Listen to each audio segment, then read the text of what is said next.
SD Negeri Rejosari 2. Marilah dalam kesempatan kali ini kita selalu memanjatkan puja-puji syukur kehadirat Allah Ta'ala yang telah banyak memberikan nikmat kepada kita sehingga kita bisa melaksanakan tugas di pagi hari ini, terutama tentang nanti yang akan disampaikan oleh Bu Titi tentang sosialisasi guru penggerak. Artinya Bu Titi ini adalah merupakan guru penggerak di SD kita, ingin supaya teman-temannya bisa mengikuti langkah-langkah yang telah dilakukan oleh Bu Titi. Yang kedua kali, sholawat serta salam marilah kita selalu sanjungkan kepada junjungan kita Nabi Allah Muhammad SAW yang kita menantikan syafaatnya dari dunia ini sampai nanti di yaumil kiamah, terutama syafaat dunia. Bapak Ibu guru yang saya hormati, agar waktu kali ini efektif, marilah kita dengarkan sosialisasi ataupun materi yang akan disampaikan oleh Bu Titi ini nanti. Monggo kita bersama-sama dengarkan seefektif mungkin. Mudah-mudahan dari Bu Guru Titik sebagai guru penggerak, kita nanti akan menjadi guru penggerak. Demikian yang dapat saya sampaikan. Kurang lebihnya mohon maaf. Bila taufiq wal hidayah. Wassalamualaikum warahmatullahi wabarakatuh. Waalaikumsalam.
Sebelumnya,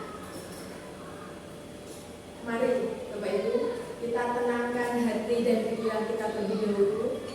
Arahkan semua perhatian untuk belajar, fokus belajar, hadirkan rasa ingin tahu, syukur dan kebijaksanaan. Mari Bapak Ibu. Terima kasih.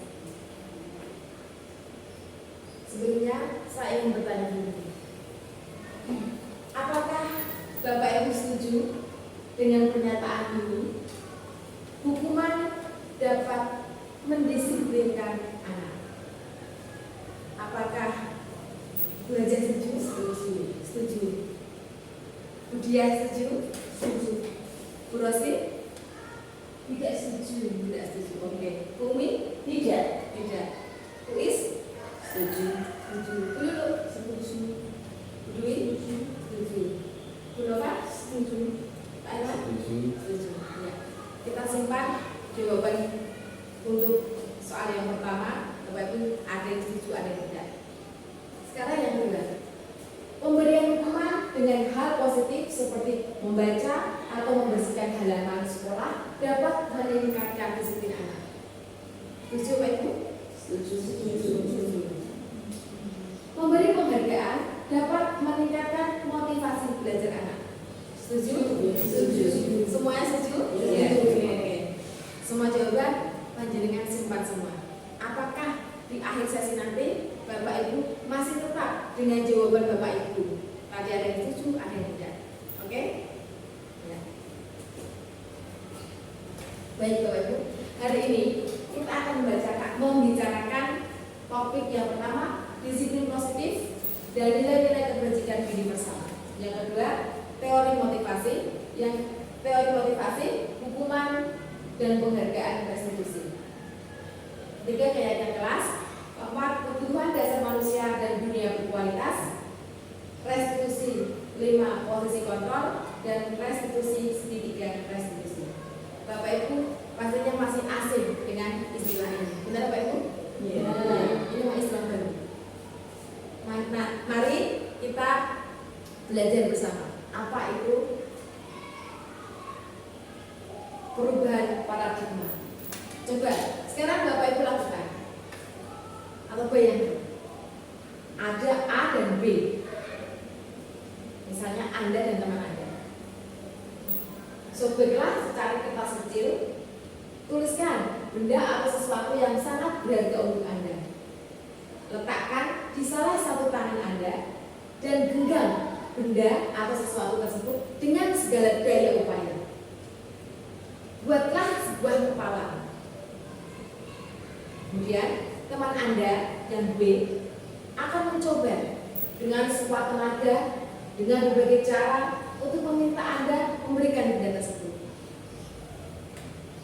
B bisa membujuk, mengancam, menghardik, merayu, menyuap, apa saja agar dapat membuka kepala tangan Anda.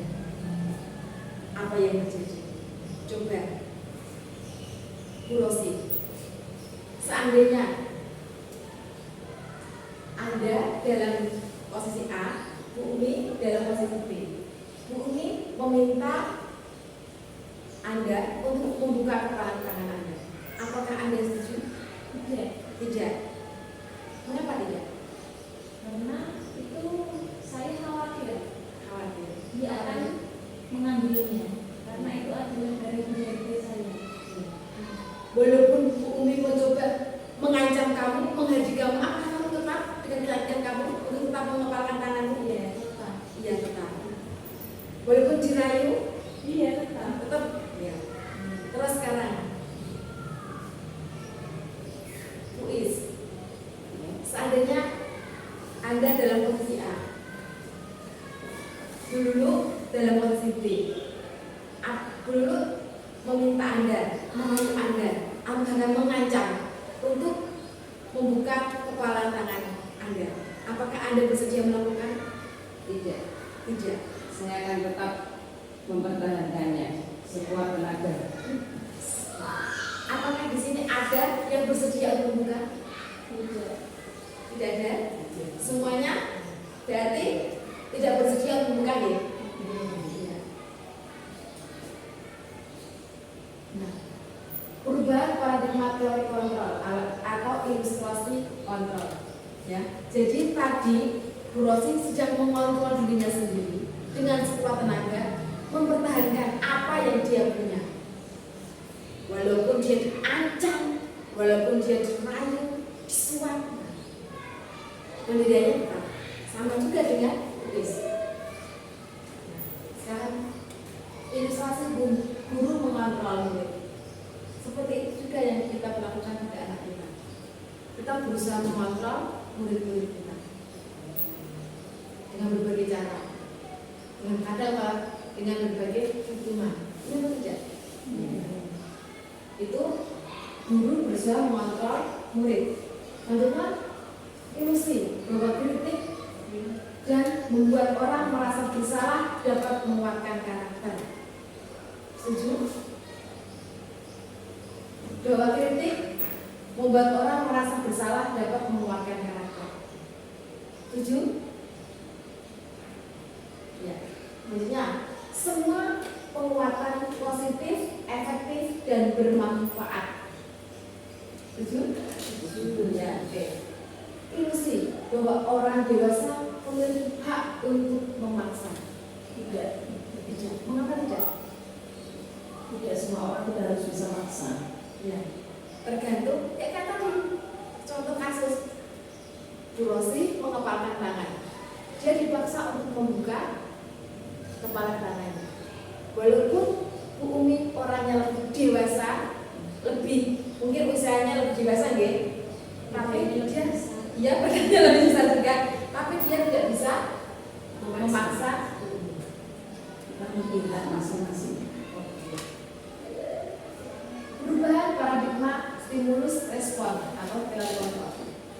bagaimana seseorang bisa berubah dari paradigma stimulus respon kepada pendekatan teori kontrol. Menurut Stephen Covey mengatakan bahwa bila kita ingin membuat kemajuan perlahan, sedikit-sedikit ubahlah sikap atau perilaku Anda. Namun, bila kita ingin memperbaiki cara-cara utama kita, maka kita perlu mengubah kerangka acuan kita. Ubahlah bagaimana Anda melihat dunia, bagaimana Anda berpikir tentang manusia. Ubahlah paradigma Anda. Skema, pemahaman dan penjelasan aspek-aspek tertentu tentang realitas. Coba kita belajar bersama. Dari stimulus respon dulu. Siapakah sesungguhnya yang memiliki kontrol? Apakah kita atau orang lain? Stimulus responnya, kita mencoba mengubah orang agar berpandangan sama dengan kita. Itu adalah stimulus responnya. Teori kontrolnya, kita berusaha memahami pandangan orang lain tentang dunia. Perilaku buruk dilihat sebagai suatu kesalahan. Semua perilaku memiliki tujuan. Orang lain bisa mengontrol saya. Hanya Anda yang bisa mengontrol diri Anda. Selanjutnya, saya bisa mengontrol orang lain. Anda tidak bisa mengontrol orang lain.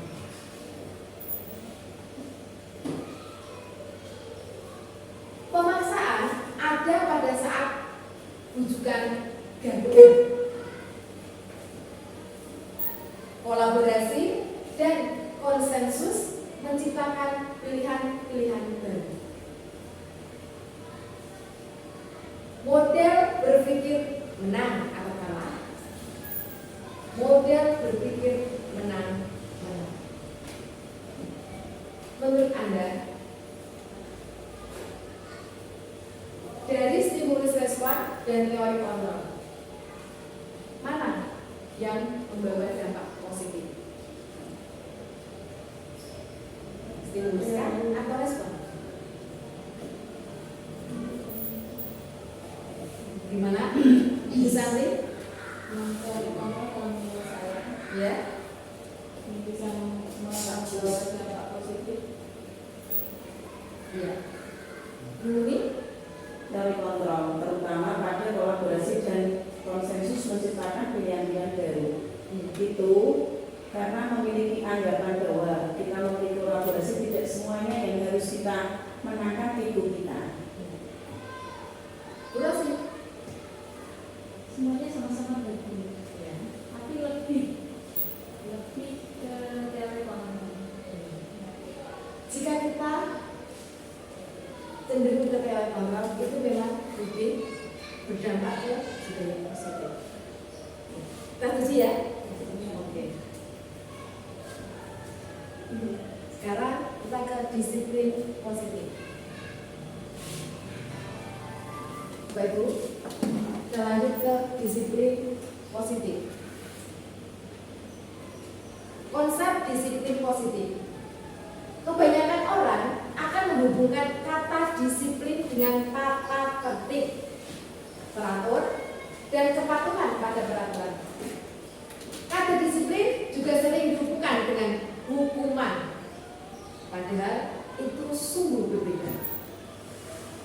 Karena belajar tentang disiplin positif tidak harus dengan memberi hukuman. Justru itu adalah salah satu alternatif terakhir dan bahkan tidak digunakan sama sekali. Saya yakin di sekolah kita ini banyak sekali kita menerapkan hukuman. Benar Bapak Ibu? Mari kita ubah paradigma kita tentang yang hukuman. Sekarang kita ke disiplin. sebagai pendidik, apa sih tujuan kita? Tentunya kita menciptakan anak-anak yang memiliki disiplin diri sehingga mereka bisa berperilaku dengan mengacu pada nilai-nilai kebajikan universal dan memiliki motivasi intrinsik dan bukan ekstrinsik. Kebajikan universal.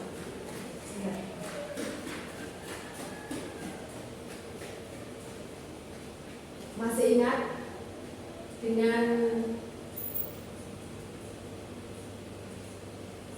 apa namanya? Tentang kebajikan universal. Itu meliputi program apa? Pelajar Pancasila. Apa saja? Browsing, berakhlak mulia, ya.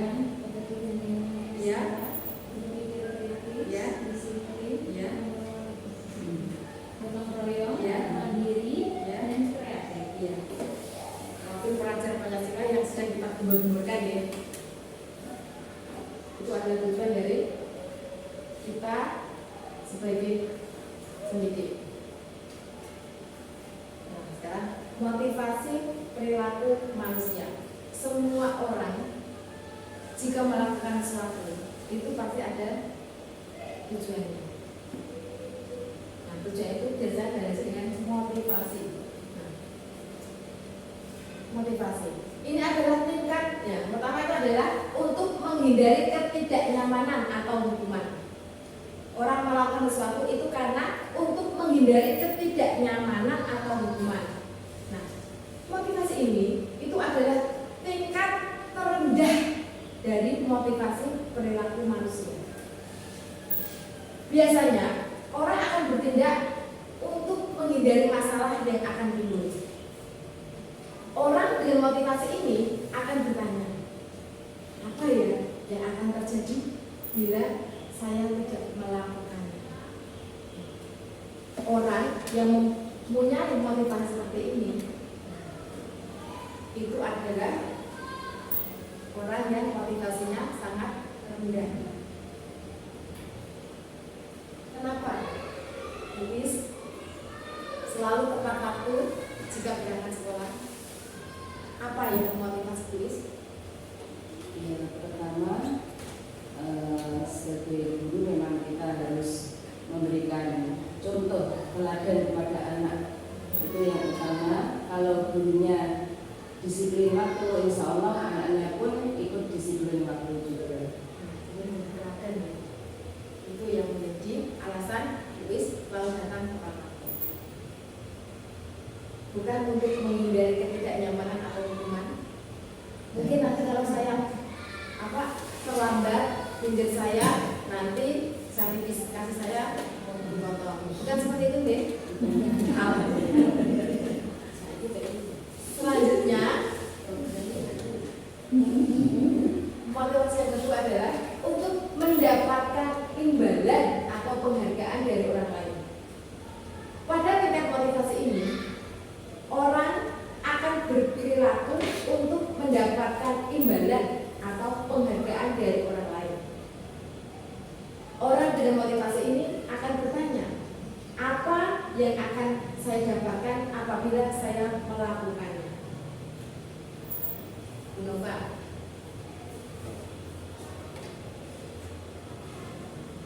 Bu Nova selalu mengerjakan tugas sebagai operator aset dengan tepat waktu.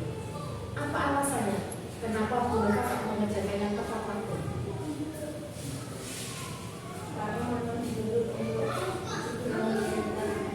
dapat tidak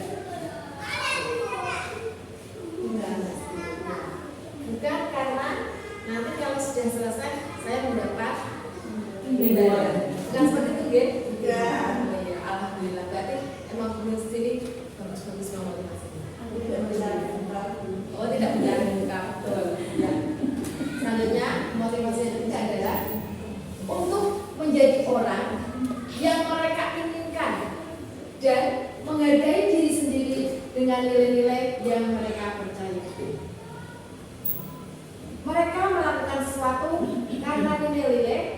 yang mereka yakini dan mereka hargai.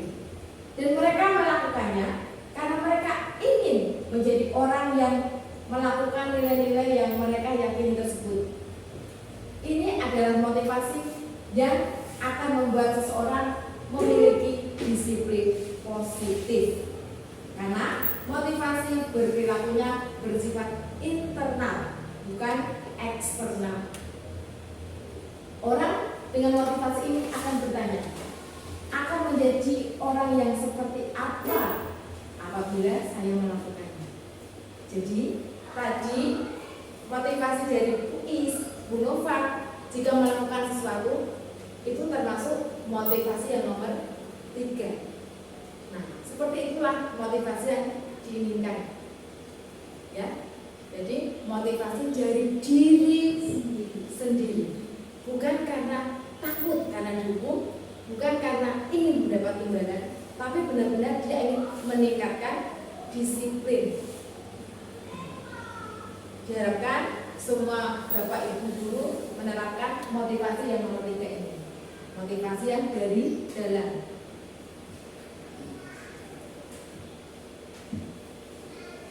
Tujuan dari disiplin positif adalah menanamkan motivasi yang ketiga pada murid-murid kita, yaitu untuk menjadi orang yang mereka inginkan dan menghargai diri sendiri dengan nilai-nilai yang mereka percaya. Jadi diharapkan nanti Bapak Ibu juga menerapkan disiplin pada anak didik kita semua. Ya, kita terapkan motivasi dari diri sendiri. Jangan karena anak-anak takut karena dihukum kalau terlambat, bukan, tapi kalau sudah menjadi kebiasaan. Kalau motivasi dari diri, itu akan tertanam. Tidak usah karena takut dihukum, seperti itu. Dihukum oleh penghargaan. Saat kita berulang kali menjanjikan hadiah kepada anak-anak agar berperilaku bertanggung jawab, atau kepada seorang murid agar mempelajari sesuatu yang baru, atau kepada seorang karyawan agar melakukan pekerjaan yang berkualitas, kita sedang berasumsi, sedang berpikiran mereka tidak dapat melakukannya atau mereka tidak akan memilih untuk melakukannya. Pasti kalian Bapak-Ibu bertanya, dihukum oleh penghargaan itu gimana ya? Mari kita sama-sama belajar bersama. Dihukum oleh penghargaan itu berdampak pada pengaruh jangka pendek dan jangka panjang. Penghargaan itu efektif jika kita menginginkan seseorang melakukan sesuatu yang kita inginkan dalam jangka waktu pendek. Itu hanya dalam jangka waktu pendek saja. Jika kita menggunakan penghargaan lagi dan lagi, maka orang tersebut akan tergantung pada penghargaan yang diberikan, serta kehilangan motivasi dari dalam diri. Jika kita mendapatkan penghargaan untuk melakukan sesuatu yang baik, maka selain kita senantiasa berharap mendapatkan penghargaan tersebut lagi, kita pun menjadi tidak menyadari tindakan baik yang kita lakukan. Itu maksudnya dihukum pada penghargaan. Jadi di dalam melakukan sesuatu, maka nanti apa ya yang akan saya dapatkan ya? Seperti itu. Hebat, adalah seperti itu, ya kan? Itu kalau jangka panjangnya itu malah akan membunuh motivasi kita. Apalagi kalau tidak ada penghargaan, lempeng, karena gitu. Selanjutnya, penghargaan itu tidak efektif. Suatu penghargaan adalah suatu benda atau peristiwa yang diinginkan, yang dibuat dengan persyaratan,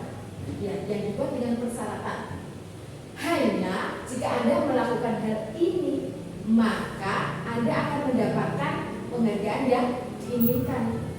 Kan tidak terjadinya. Kalau saya tidak melakukan, ya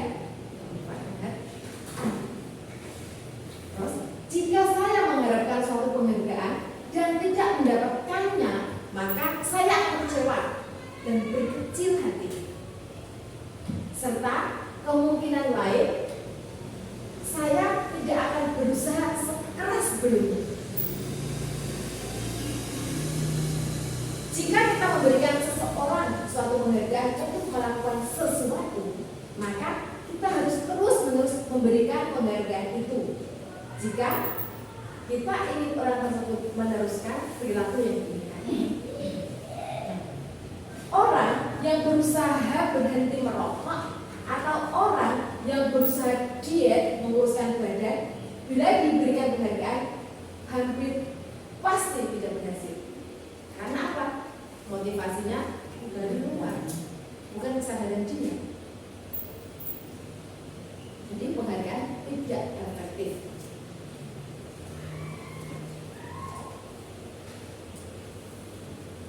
Penghargaan merusak hubungan. Ketika seorang diberi penghargaan atau dipuji di depan orang banyak, maka yang lain akan merasa iri. Benar Pak Ibu? Ya. Dan sebagian dari mereka akan tidak menyukai orang yang diberikan penghargaan tersebut. Benar? Benar. Jika seorang guru sering memberi penghargaan kepada murid-muridnya, besar kemungkinan murid-muridnya termotivasi hanya yang menyenangkan guru saja. Mereka tidak akan bersikap jujur kepada guru tersebut. Benar? Penghargaan menciptakan persaingan di dalam kelas, dan persaingan menciptakan kecemasan. Nah, mereka yang percaya bahwa mereka tidak memiliki kesempatan untuk mendapatkan penghargaan akan berhenti mencoba. Ini yang namanya merusak hubungan. Biasanya kita sering kan kepada murid-murid kita, misalnya si A pinter, nah, kita beri plus pada si A. Biasanya seperti itu kan. Saya yakin jenengan tidak menyadari bagaimana perasaan si B.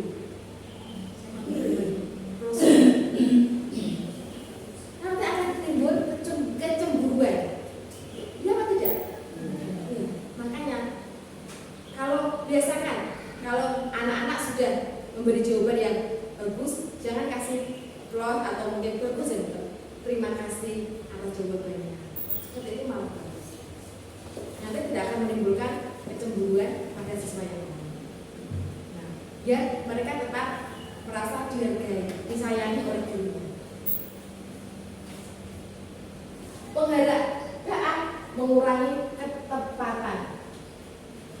Riset dalam sebuah percobaan, sekelompok anak laki-laki berusia sekitar 9 tahun diminta untuk melihat gambar-gambar wajah yang ditampilkan di layar, dan mereka harus memberitahukan jika wajah-wajah tersebut sama atau berbeda.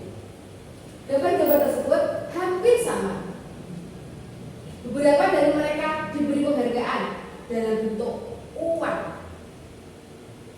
Nah, pada saat mereka memberikan jawaban benar, sementara sebagian yang lain tidak. Hasilnya, anak laki-laki yang dibayar membuat lebih banyak kesalahan. Yang dibayar ada apa? Membuat lebih banyak kesalahan. Riset yang kedua, anak-anak diminta mengingat kata-kata tertentu. Kemudian mereka diminta mengambil kartu yang berisi kata-kata yang diingat tersebut setiap kali muncul. Beberapa anak diberikan permen setiap mereka memberikan jawaban yang benar, dan sebagian yang lain hanya diberitahu saja bila jawaban mereka benar. Hasil, anak-anak yang mendapatkan permen jawabannya banyak yang tidak tepat dibandingkan anak-anak yang hanya diberitahu jawabannya. Kembali lagi, tapi karena apa? Motivasinya hanya untuk mendapatkan penghargaan. Jadi malah mengurangi ketepatan jawaban. Penghargaan menurunkan kualitas.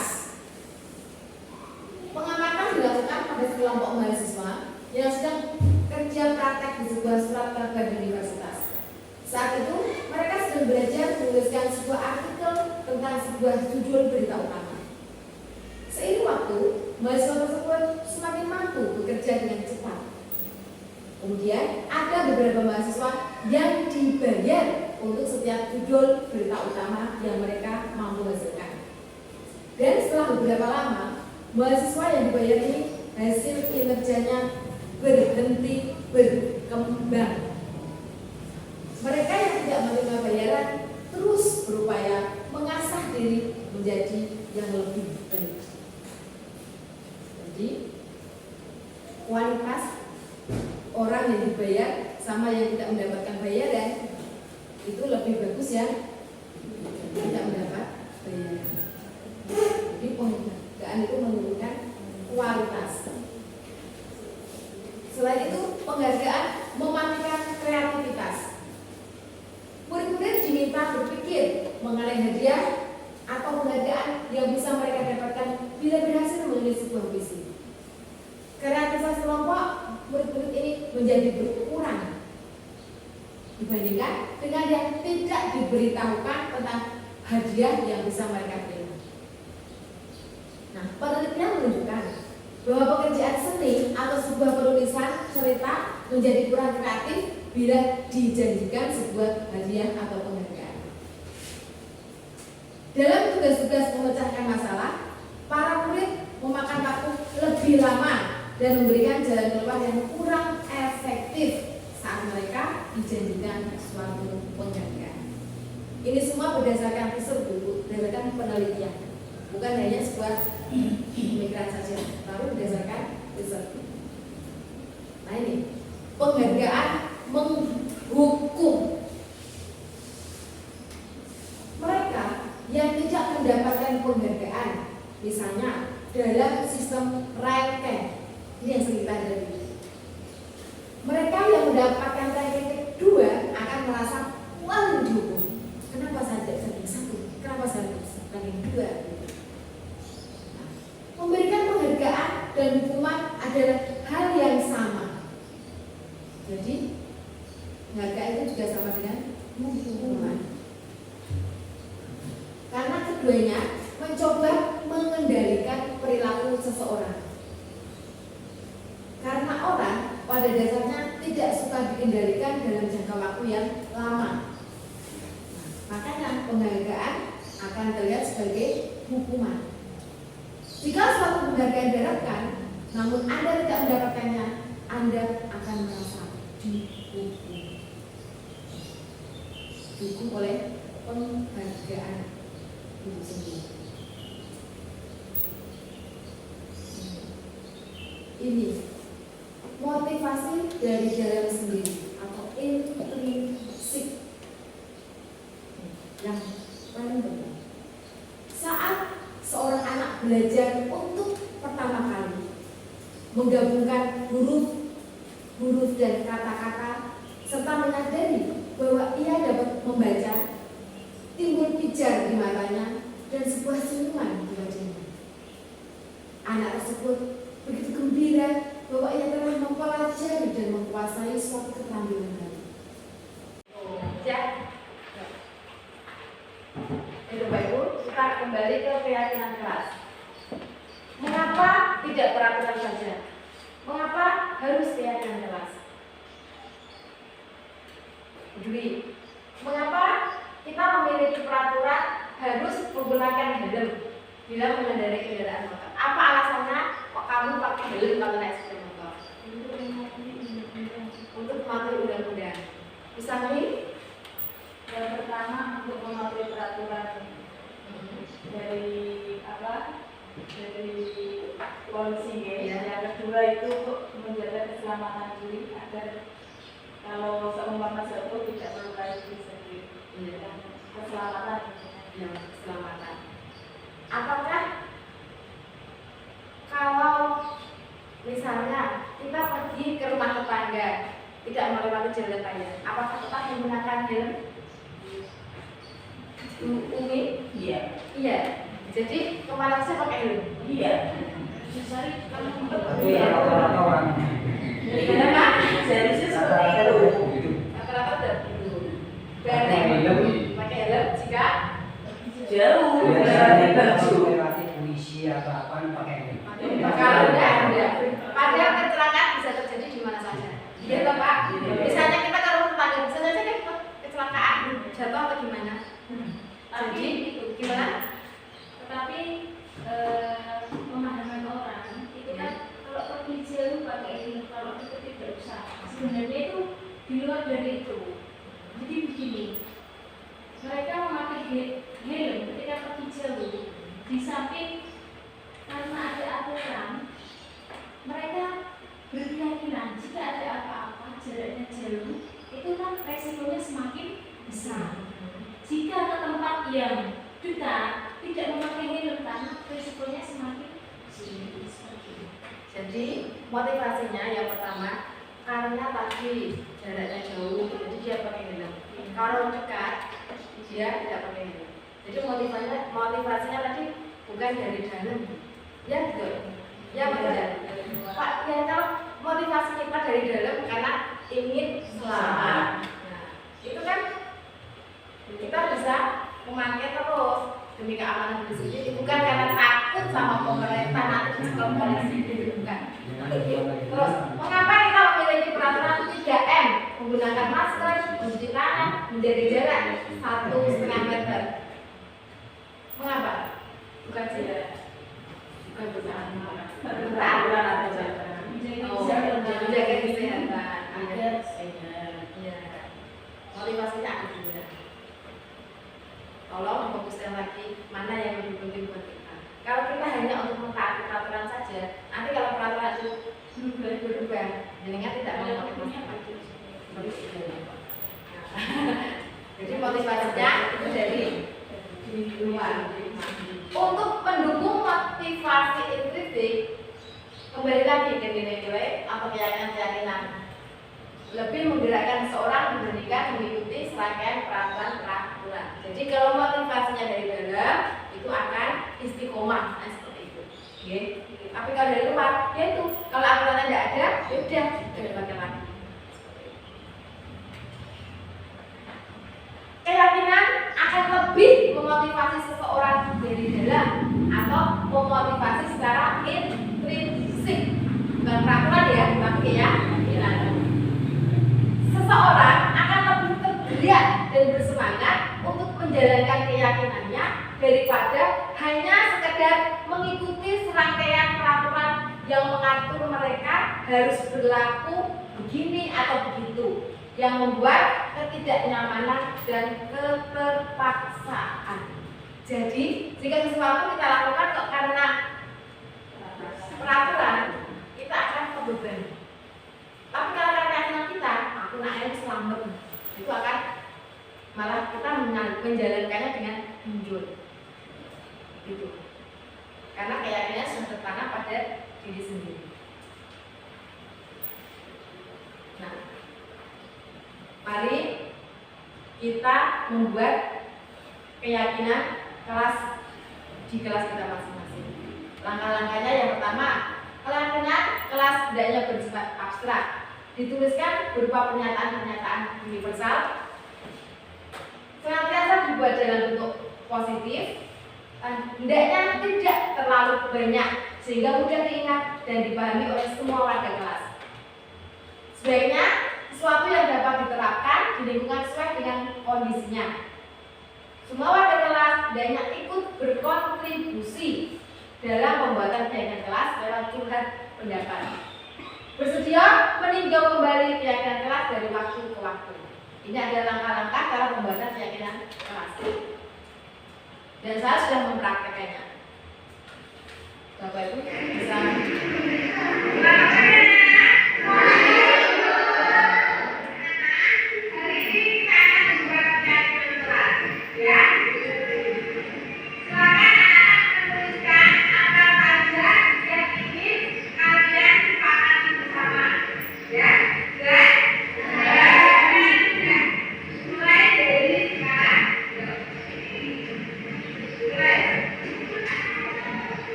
Ujung.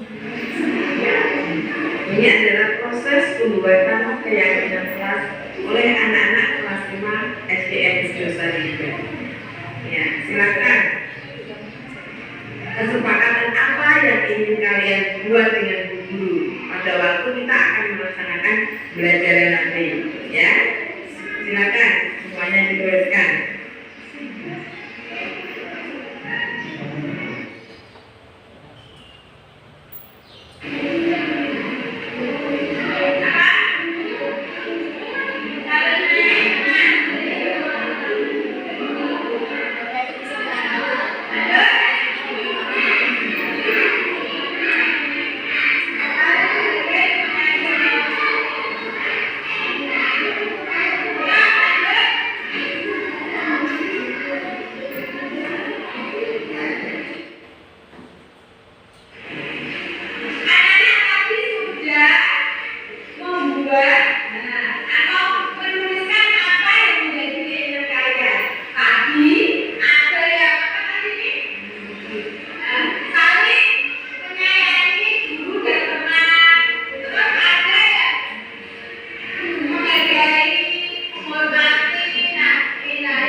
Kebutuhan dasar manusia. Setiap orang melakukan sesuatu pasti ada alasannya. Nah, alasannya apa? Seluruh tindakan manusia itu memiliki tujuan tertentu. Semua yang kita lakukan adalah usaha terbaik kita untuk mendapatkan apa yang kita inginkan. Nah, ketika kita mendapatkan apa yang kita inginkan, sebetulnya saat itu kita sedang memenuhi satu atau lebih dari satu kebutuhan dasar kita. Nah, kebutuhan dasar manusia itu ada 5, yaitu bertahan hidup, kasih sayang, kebebasan, kesenangan, dan penguasaan. Nah, sekarang Bimo, seorang anak TK, selalu berlari keluar kelas menuju jalan raya di depan sekolahnya yang ramai dengan kendaraan. Tingkahnya membuat guru, yaitu Bu Ani, bingung dan seringkali lari mengejarnya.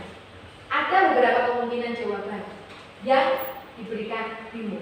Nah, sekarang tugas Bapak Ibu mengidentifikasi kebutuhan apa yang sedang dipenuhi oleh Bimo. Jadi semua orang itu melakukan sesuatu itu karena ada tujuan, terus ada alasannya.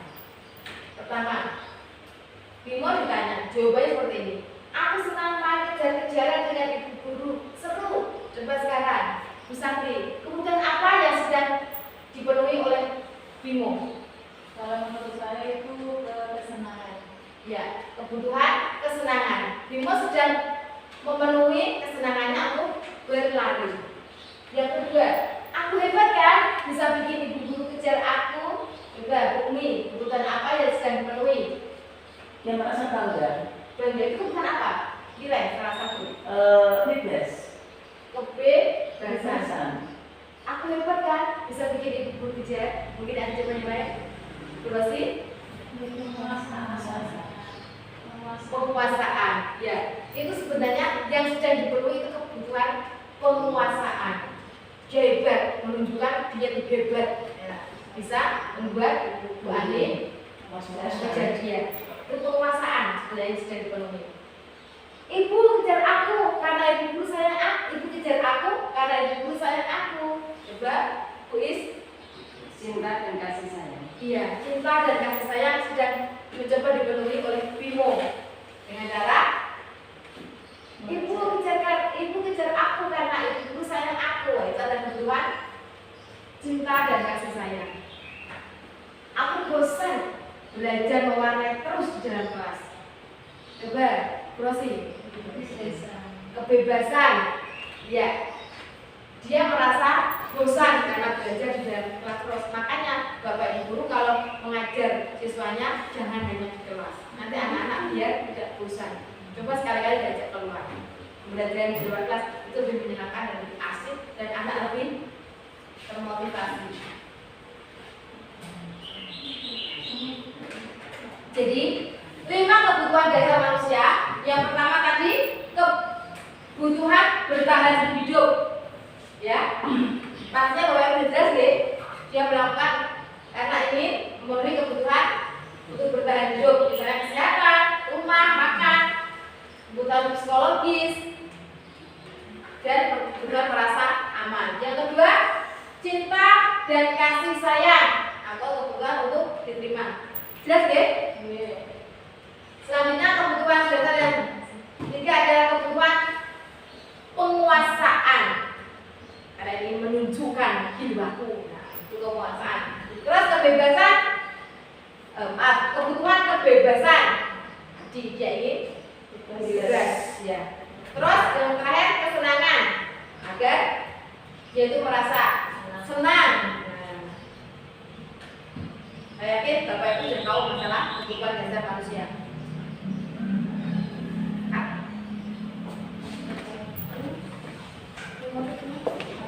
Kontrol yang ada pada manusia. Yang pertama adalah penghukum, pembuat rasa bersalah, teman, pemantau, dan manajer. Kira-kira Bapak Ibu mau jadi apa? Teman tapi mesra. Asik. Terus kita kupas sama-sama. Posisi kontrol yang pertama penghukum. Seorang penghukum bisa menggunakan hukuman fisik maupun verbal. Zaman sekarang tidak ada lagi guru sebagai penghukum. Nanti bisa melanggar hak anak. Yang kedua, membuat orang merasa bersalah. Biasanya guru akan bersuara lebih lembut. Itu membuat orang merasa bersalah. Kamu jangan gitu ya. Gitu. Orangnya lembut, tapi kita membuat dia merasa bersalah. Teman, guru pada posisi ini tidak akan menyakiti murid, namun akan tetap berupaya mengontrol murid melalui persuasi. Yang keempat, monitor atau pemantau, yaitu memonitor berarti mengawasi. Nah ini manajer. Bapak Ibu fokus ke manajer. Manajer, respon yang menunjukkan tanggung jawab guru dalam posisi terakhir. Manajer adalah posisi mentor di mana guru berbuat sesuatu bersama dengan murid, mempersilahkan murid mempertanggungjawabkan perilakunya, mendukung murid agar dapat menemukan solusi atas permasalahannya sendiri. Nah, kita sebagai guru mungkin yang lebih tepat yang mana Bapak Ibu? Manajer. Oke, manajer. Nah, ini posisi pada waktu kita berlaku sebagai guru penghukum. Guru pembuat rasa bersalah, teman, pengawas, atau manajer. Tindakan apa yang dilakukan oleh penghukum? Yang pertama, memarahi, mengkritik, menyakiti, melakukan, dan kemudian tindakan kekerasan. Itu adalah penghukum. Perkataannya, kalau kamu nakal, bapak atau ibu akan menghukummu. Kalau berposisi penghukum. Akibatnya, murid tidak peduli dengan gurunya atau dia malah tidak mau mengerjakan tugas sekolahnya. Itu jika kita sebagai penghukum. Yang kedua, selanjutnya pola perilaku. Perilaku melanggar yang berulang sebagai bentuk perlawanan. Saya yakin anak-anak jika dihukum, sudah pernah hukum, dia malah akan sering mengulangi paling dijilid kayak ngono. Yang tidak, makanya kita tidak boleh menjadi penghukum, karena dia malah akan melawan. Selanjutnya, motivasinya yaitu ekstrinsik. Dia dia mau melakukan apa yang diberi perintah, tapi itu motivasinya hanya dari luar saja. Selanjutnya, guru pembuat rasa bersalah. Tindakannya mendiamkan, menceramahi, dan membuat rasa bersalah. Perkataan yang diucapkan oleh guru yang membuat rasa bersalah, bapak atau ibu kecewa sama kamu. Kalau orang tuamu tahu bagaimana? Seharusnya kamu tahu. Akibat yaitu murid merasa bodoh atau malah dia merasa nakal. Itu akibat jika guru menjadi membuat rasa bersalah. Menakal, aku tambah nakal. Seperti itu. Pola perilakunya, rasa rendah diri, kurang percaya diri, cemas, dan khawatir salah. Malah menjadikan anak seperti itu. Nah, motivasinya juga dari luar. Selanjutnya, guru sebagai teman. Tadi ada yang milih sebagai teman ya. Nah, tindakannya biasanya membuat pemakluman. Terus, lakukan demi bapak ibu. Seperti itu ya kan teman. Lakukan demi bapak ibu. Terus, akibatnya merasa guru adalah teman yang bisa memaklumi kesalahannya. Dikhawatirkan nanti dia malah melunjak. Terus menjadi lemah, tergantung cenderung menunggu. Aku nunggu jadi belajar, nanti paling diajarin dulu seperti itu. Terus motivasinya juga ekstrinsik, karena dia melakukannya nunggu dari guru. Terus sekarang guru sebagai pengawas. Tindakannya memantau dan mencatat. Hanya memantau aja, mencatat risiko, jangkau ini. Terus perkataannya, kamu sudah tahu aturannya kan? Itu pengawas. Akibatnya murid mempertanyakan konsekuensi perbuatan. Dia tidak tahu konsekuensinya apa. Karena dia hanya memberikan ke guru sebagai pengawas saja. Terus orientasi pada ganjaran dan hadiah. Itu pola perilakunya. Terus motivasinya juga motivasi ekspresif dari luar. Selanjutnya, guru sebagai manajer bertanya dan membuat kesepakatan. Itu adalah tindakannya yang sebagai manajer.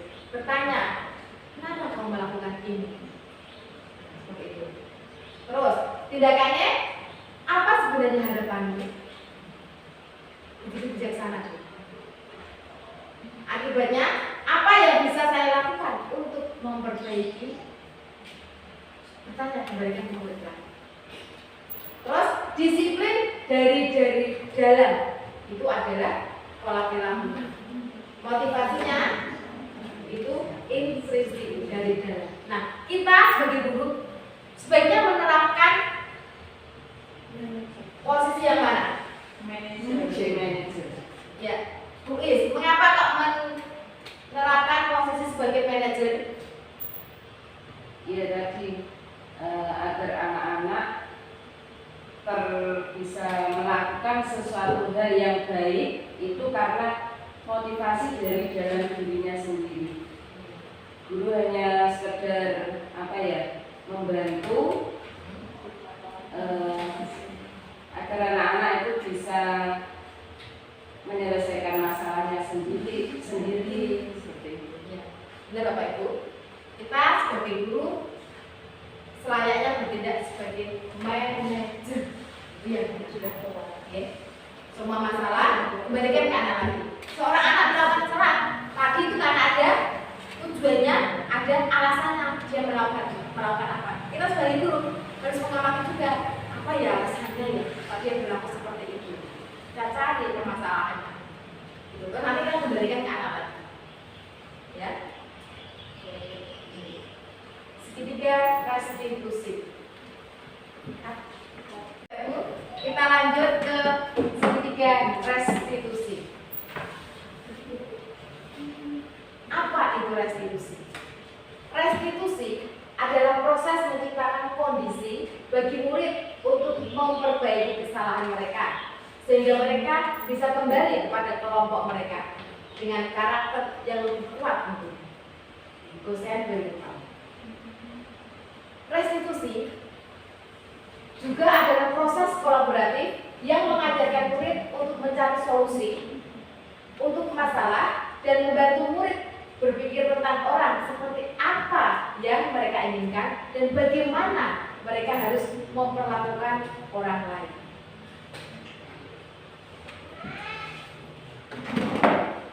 Apa sih manfaat restitusi? Manfaat restitusi adalah membantu murid menjadi lebih memiliki tujuan, disiplin positif, dan memulihkan dirinya sendiri setelah dia berbuat salah. Tujuannya menjadi orang yang menghargai nilai-nilai kebaikan yang mereka percaya. Itu adalah manfaat dari restitusi. Nah, ciri-ciri restitusi yang membedakan dengan program disiplin lainnya. Yang pertama, restitusi bukan untuk menebus kesalahan, melainkan untuk belajar dari kesalahan. Yang kedua, restitusi memperbaiki hubungan. Yang ketiga, restitusi adalah tawaran, bukan paksaan. Restitusi menuntun untuk melihat ke dalam diri mereka. Dan restitusi mencari kebutuhan dasar yang mendasari tindakan mereka. Restitusi diri adalah cara yang paling baik. Restitusi diri fokus pada karakter, bukan tindakan. Restitusi itu juga menguatkan. Restitusi fokus pada solusi. Dan restitusi mengembalikan murid yang berbuat salah pada kelompoknya. Itu yang membedakan restitusi dengan disiplin lainnya. Nah, sekarang tahapan segitiga restitusi. Yang pertama itu adalah pada bagian dasar segitiga. Yang pertama itu adalah menstabilkan identitas. Jika anak berbuat salah, maka ada kebutuhan dasar yang tidak terpenuhi. Nah, bagian dasar segitiga restitusi memiliki tujuan untuk merubah orang yang gagal karena telah berbuat kesalahan menjadi orang yang sukses. Jadi orang berbuat salah itu ada alasannya dan dia itu sedang berusaha memenuhi kebutuhan dasarnya yang belum terpenuhi. Nah, teori kontrol ini, kita semua akan melakukan hal terbaik yang bisa kita lakukan. Ini yang pertama, menstabilkan identitas. Kemudian menvalidasi tindakan yang salah. Konsep langkah yang kedua adalah kita harus memahami kebutuhan dasar apa yang mendasari tindakan anak berbuat salah. Kita harus paham. Oh, gitu. Jadi kamu melakukan ini karena ini. Kamu mencontek karena kamu kan tidak belajar. Kita harus mencoba memahami mereka. Selanjutnya langkah yang ketiga, menanyakan keyakinan. Teori kontrol ini menyatakan bahwa kita pada dasarnya termotivasi secara internal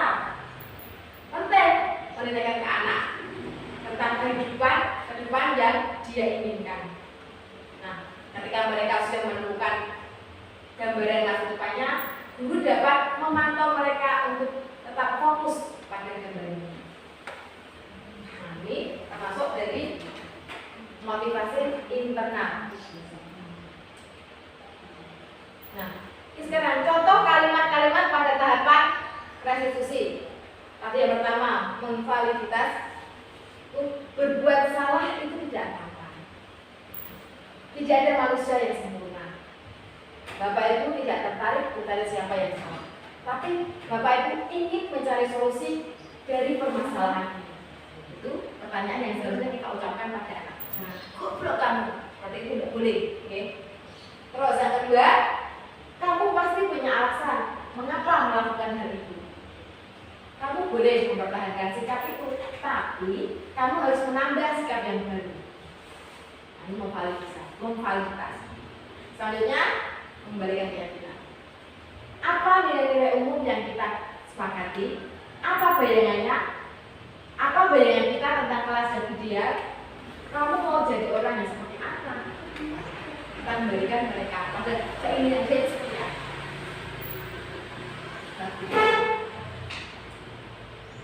Nah, sekarang ada kasus. Coba Bu Rosi sebagai Pak Joko, terus Bu Umi sebagai Maria, dan Bu Santi sebagai Adi. Coba kalian berdialog, ya. Mario Adi, Bapak tadi dengar laporan dari guru piket di kantin. Sepertinya kalian dalam masalah, ya? Ada yang bisa Bapak bantu? Apa yang terjadi? Iya Pak, tadi pas jam istirahat pagi kami main lempar-lemparan makanan di kantin.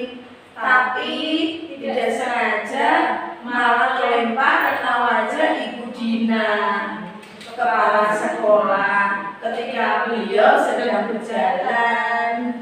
Kalau main lempar-lemparan makanan di kantin, kena wajah Bu Dina ketika beliau sedang lewat. Iya Pak. Adi, ada informasi yang kamu mau tambahkan?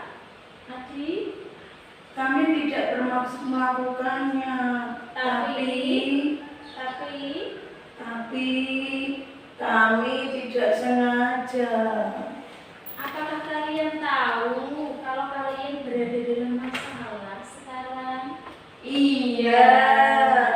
Baiklah, Bapak di sini bukan untuk mencari siapa yang salah. Bapak di sini untuk mencari penyelesaian sama-sama, berpikir sama-sama tentang apa yang bisa kita lakukan untuk memperbaiki situasi ini.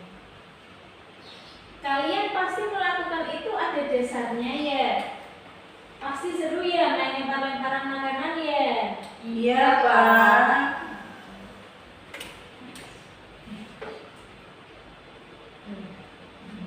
Ya, Bapak bisa lihat kalian merasa senang melakukannya.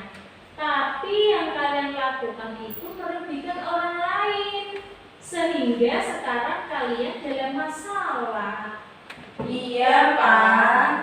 Sekarang mari kita bicara tentang keyakinan kelas dan keyakinan sekolah kita. Apa yang kita percaya? Yang mana yang kalian belum tunjukkan? Kita harus bersikap baik satu sama lain, Menghormati orang lain dan menghormati diri sendiri. Nah, kalian berdua ingat dengan baik. Keyakinan kelas kita kembali pada ketika kalian masih lempar-lemparan makanan tadi. Apakah ketika kalian melakukan itu, kalian menghormati orang lain di lingkungan? Tidak. Tapi kalian mendapatkan rasa senang. Menurut Bapak, ada cara untuk mendapatkan rasa senang tanpa merugikan orang lain. Bagaimana menurut kalian? Iya Pak. Nah, sekarang mari kita selalu mengindahkan keyakinan kelas kita. besok kita ke kantin dan kalian bisa berperilaku lebih baik lagi. Ya, terima kasih, tepuk tangan. Tadi Bapak Ibu sudah mendengarkan percakapan antara Pak Joko, Mario, dan Adi. Sekarang coba, kita bahas sama-sama. Dari 5 posisi kontrol, posisi mana yang dipraktekkan oleh Ibu Guru tadi? Pak, yuk, Bu Nova, posisi mana? Posisi kelima. Posisi apa? Posisi manajer. Iya, posisi manajer. Jadi tadi Pak Joko menerapkan posisi sebagai manajer. Dia tidak langsung marah-marah, tapi dia mencoba mengikuti langkah-langkah posisi sebagai manajer. Terus, kebutuhan apa yang berusaha dipenuhi oleh Mario dan Adi? Tadi kebutuhan apa? Kesenangan. Iya, dia merasa senang dengan melempar-lemparkan makanan dan akhirnya berdampak pada kepalanya kepala sekolah. Terus, apa yang dikatakan guru dalam tahap menstabilkan identitas, validitas tindakan dan mencari keyakinan? Yang menstabilkan identitas yang mana tadi? Menjadi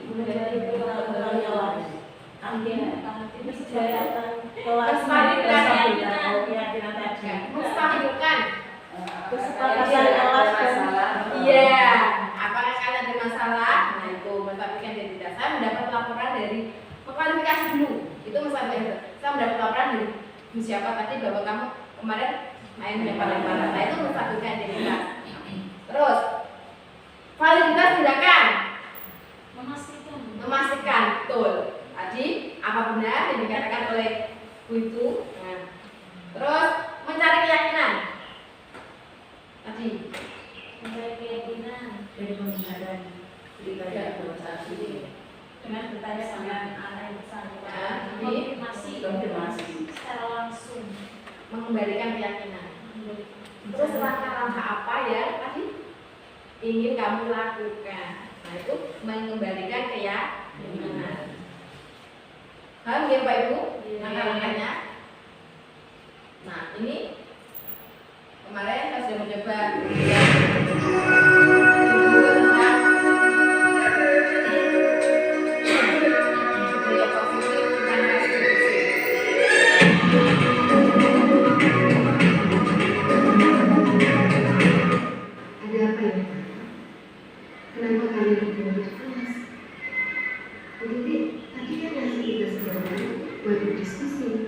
bukan buat berantem. Coba Ari, ceritakan sama Putri kejadian apa sebenarnya yang pernah terjadi di kelas tadi. Nanti saya lagi nulis buku. Ini namanya apa? Dan ini namanya Pak Masuk. Saya mana Identifikasi. Kasih ke siapa ya? nama ayah saya. Benar? Benar apa yang tadi aku lakukan? Ini namanya Pak? Dia sudah bilang Validasi. dia yang mulai duluan kok. Kemarin siapa ya? Nama ayah saya. Oh. Jadi, kalau kita sadar gara-gara kemarin itu sekarang itu yang lagi itu nama anaknya Basir, itu nama anak aku. Nah, kenapa kalian harus marah? Kalian masih ingat? Iya, saya Pak. Mas, Dia sebenarnya keyakinan. Yang kedua, saudara kita yang memiliki kita.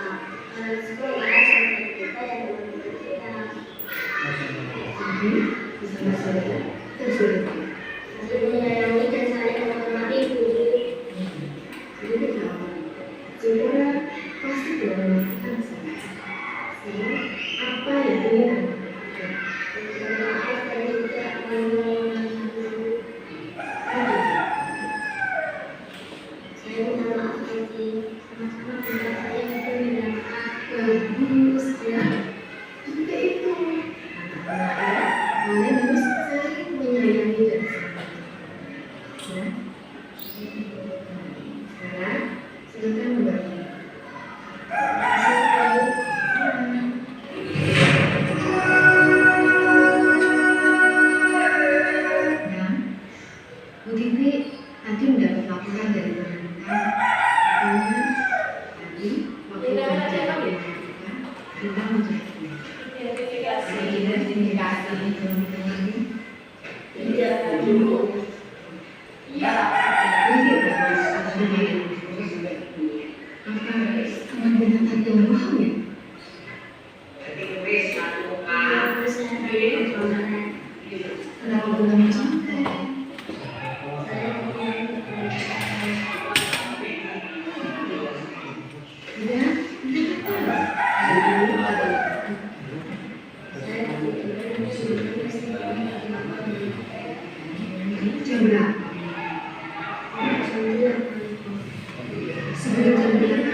Pertama, saya sudah menjauhkan. Kedua, saya tidak melakukan kesalahan.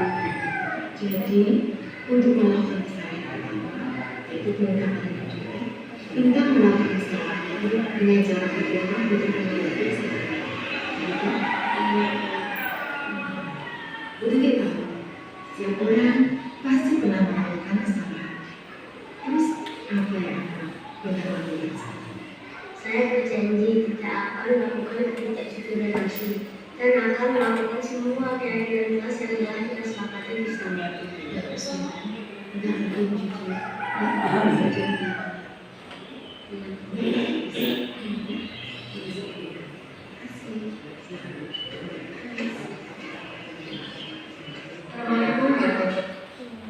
Ya, itu tadi adalah video tentang restitusi yang pernah saya selesaikan di permasalahan yang ada di kelas saya. Nah, sekarang hukuman, konsekuensi, dan restitusi. Nah, kalau hukuman itu sesuatu yang menyakitkan dan harus terjadi. Kalau konsekuensi itu sesuatu harus terjadi. Kalau restitusi sesuatu yang merupakan pilihan.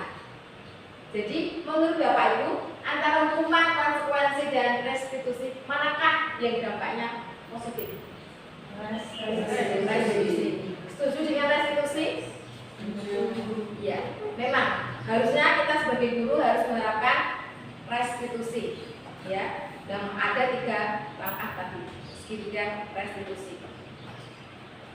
Nah, ini adalah profil dari SD Negeri Rejosari 2 yang punya visi berakhlak mulia dan bernalar kritis. Sekian dari saya. Sampai jumpa di sesi selanjutnya. Guru tergerak. Guru tergerak.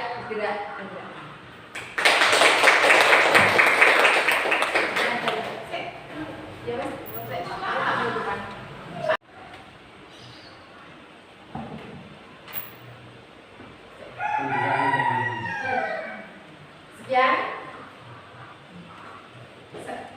sekian materi dari saya. Semoga apa yang kita pelajari bersama tadi bermanfaat bagi kita semua. Semoga dari diri kita bangun motivasi harus itu kita terapkan ke anak didik kita. Semoga budaya positif membawa perubahan yang positif pula ke kita dan anak didik kita semua. Dengan begitu tujuan pendidikan kita akan tercapai dengan maksimal. Sekian dari saya. Assalamualaikum warahmatullahi wabarakatuh. Waalaikumsalam warahmatullahi wabarakatuh.